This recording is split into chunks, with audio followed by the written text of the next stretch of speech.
गए और सुशीला से बोले, देवी भिक्षाम देहि, भिक्षाम देहि। देवी कोई है? अगर है तो मुझे भिक्षा दो। आज सुशीला ने द्वार खोला और जब द्वार को खोला तो देखा ब्राह्मण देवता खड़े हैं, आंखों में अश्रु भरकर कहने लगे, ब्राह्मण देवता मेरे वस्त्र केवल एक ये अंग पर जो साड़ी है, इसके अलावा मेरे घर में कुछ नहीं जो मैं आपको दे दूं, और ये वस्त्र धारण करना मेरा धर्म है क्योंकि मैं स्त्री हूँ। इसके अलावा मेरे पास कुछ भी नहीं जो मैं आपको दान कर दूं। ब्राह्मण देवता ने देखा तो ब्राह्मण देवता कहने लगे, देवी तुम धन्य हो, आज मुझे कुछ नहीं चाहिए, मैं संतुष्ट हुआ। लेकिन एक बात पूछूं, क्या ये सुदामा का घर है? बोली हाँ ये सुदामा का घर है।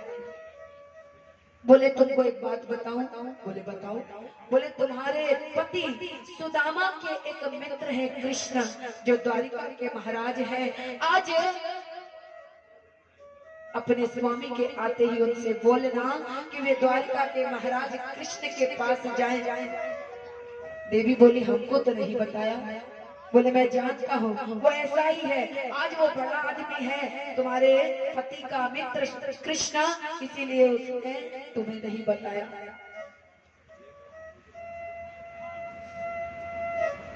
क्योंकि वह स्वार्थी नहीं है इसीलिए नहीं बताया। लेकिन तुम्हारे पति का एक मित्र है कृष्ण, तुम कहना उनके पास जाए। और इतना कहकर वे ब्राह्मण देवता चले गए। जब संध्या में सुदामा जी लौट कर आए, देवी ने तुरंत वो बात नहीं कही। बोले आते ही हाथ पैर धुलाए, आसन दिया, बिठा दिया, फिर बात करने लगी, हाल पूछा। और जब देखा कि पति मेरे अनुकूल है, प्रसन्न है, उसी समय कहने लगी, स्वामी एक बात पूछूं? बोले बताओ। बोले हमने सुना है आपका एक मित्र है। बोले एक मित्र? हाँ है। जब हम सांदीपनी आश्रम में पढ़ते थे ना तो मेरे साथ रहता था, मेरा परम मित्र है। बोले क्या नाम है? बोले कृष्ण नाम है। बहुत छोटा था, बड़ा नटखट, बड़ा शरारती था, बड़ा सुंदर है। और पता है राजा महाराजाओं का पुत्र है। उसके यहाँ ऐसा बड़ा बड़ा कार होता है, ऐसे प्रशंसा करने लगे। जब देवी ने सुना तो बोली आज तक आपने मुझसे छुपाव क्यों किया? आपने मुझे क्यों नहीं बताया? बोले बस देवी ऐसे ही नहीं बताया क्योंकि मैं स्वार्थी नहीं हूँ, मैं उससे प्रेम करता हूँ परंतु कुछ चाहता नहीं हूँ, इसीलिए नहीं बताया। तो बोले एक बात बोलूं, अगर आपको बुरा न लगे तो माता का कर्तव्य है बच्चों के उदर की पूर्ति के लिए, और पिता का भी कर्तव्य है बच्चों के लालन पालन के लिए। कोई भी मर्यादा को तोड़ दे परंतु अपराध नहीं लगता। स्वामी आज आप उनके द्वार पर जाकर अपने बच्चों को बचाने के लिए कुछ मांग क्यों नहीं रखते?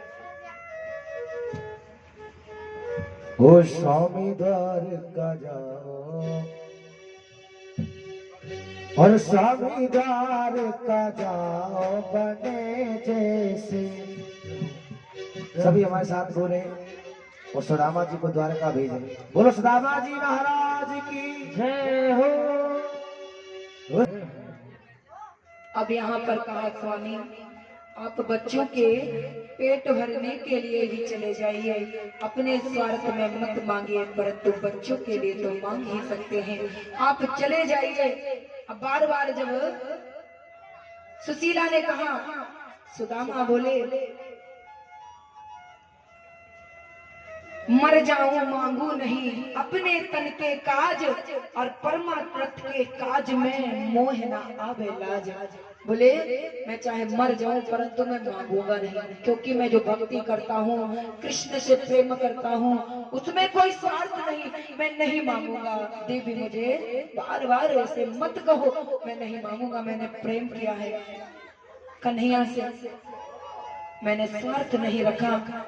बार बार कहा। देवी बोली कि तुम चले जाओ, बच्चों की दशा देखो, अगर और समय लगाया तो बच्चों के प्राण निकल जाएंगे। स्वामी आप चले जाओ। मुझे पता है, मैंने सुन रखा है कि वे कन्हैया कृष्ण बहुत दयालु है, आप एक बार जाइए। तो स्वामी जब बार बार कहा तो सुदामा जी समझ गए त्रियाहट है, मेरी पत्नी मानेगी नहीं। आज चलने को तैयार हुए। अगर अपने मित्र गुरु या किसी भी पुण्य तीर्थ में पुण्य क्षेत्र में जाओ तो खाली हाथ नहीं जाना चाहिए, चाहे जितने गरीब हो। अगर आप गरीब हो तो घर में तुलसी है। पुराण कहते हैं अगर कुछ नहीं है, आपके पास पैसा नहीं है, कुछ देने को नहीं है, तो अपने मित्र गुरु माता पिता या अपनों के घर जाओ तो तुलसी पत्र को अपने किसी पात्र में रख लो, किसी वस्त्र में रख लो, और जैसे ही उससे भेंट हो उसे वो तुलसी भेंट कर दो, आपका कल्याण हो जाएगा। क्योंकि कृष्ण की प्रिया है तुलसी, और तुलसी में सब कुछ समाया है। जिसे भी आप तुलसी दोगे उसका भी कल्याण, और आपने दिया तो आपका भी कल्याण। कुछ नहीं है तो तुलसी जरूर लेकर जाना चाहिए। आज सुदामा ने कहा देवी मित्र के घर जाओ तो कुछ देना चाहिए, खाली हाथ कैसे जाऊंगा। तो कहने लगी सुदामा से देवी सुशीला कहने लगी कि स्वामी आप कह देना उन्हें यदुनंदन कृष्ण से, एक मास दुई पाख में दो एकादशी हो, सो प्रभु दीन दयाल जी नित्य प्रतिदिन ही मोय। आज सुशीला बोली एक महीने में दो एकादशी होती है और लोग अन्न छोड़ देते हैं। उन्हें यदुनंदन कृष्ण की कन्हैया की इतनी कृपा है मेरे ऊपर कि मुझे एक महीने के 30 दिन की एकादशी दे दी, क्योंकि अन्न है ही नहीं तो ग्रहण क्या करेगी। बोले एक महीने तक एकादशी करवा दी, इससे बड़ा दयालु कौन होगा, इससे बड़ी करुणा क्या होगी। वैसे तो सभी को एक महीने में दो पक्ष में 15-15 दिनों में दो एकादशी मिलती है, लेकिन हम पर इतनी दया हुई, इतनी कृपा हुई कि हमें पूरे महीने में एकादशियां दे दी। और सुशीला बड़ी ही बुद्धिमान थी, उसने सोचा कि कन्हैया को इस संदेशा भेजेंगे, कन्हैया समझ जाएंगे कि घर में कुछ है ही नहीं। और कितनी चतुर है, पड़ोस के घरों में गई, ऐसी स्त्रियां हो तो परिवार में कोई दुखी नहीं होगी। सुशीला के घर के नहीं हो सकते। 4 घरों से चावल मांगे और पोटली में रखा। अपने घर में वस्त्र न होने पर अपने साड़ी के कोने से वस्त्र निकाला, उसमें इतने छिद्र थे कि उसे एक बार नहीं 2 बार मोड़ करके उसमें उन चावलों को बांध दिया और उस पोटली को सुदामा जी को दे दिया कि मित्र के घर खाली हाथ नहीं जाना चाहिए। प्रभु हे स्वामी प्राणनाथ, ये कृष्ण से मिलते ही उन्हें ये चावल की पोटली दे देना प्रभु, अपने मित्र से खाली हाथ नहीं मिलना चाहिए।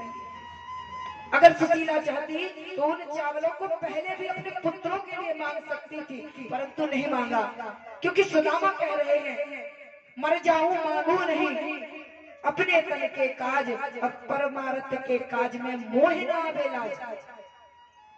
कन्हैया को देना है इसलिए मांगने दिया, नहीं तो चाहती तो वही 4 मुट्ठी चावल बच्चों को खिलाकर उनके प्राण बचा सकती थी, परंतु नहीं, आज मित्र के लिए मांगा। चल पड़े हैं सुदामा जी, और सुदामा जी बार बार सोचने लगे पत्नी भेज तो रही है परंतु मैं कन्हैया से कुछ मांगूंगा नहीं, जा रहा हूँ दर्शन करके लौट आऊंगा। ये तो मेरी पत्नी की कृपा हुई जो मुझसे जिद कर दी, और मैं जा रहा हूँ तो मुझे कन्हैया का दर्शन होगा।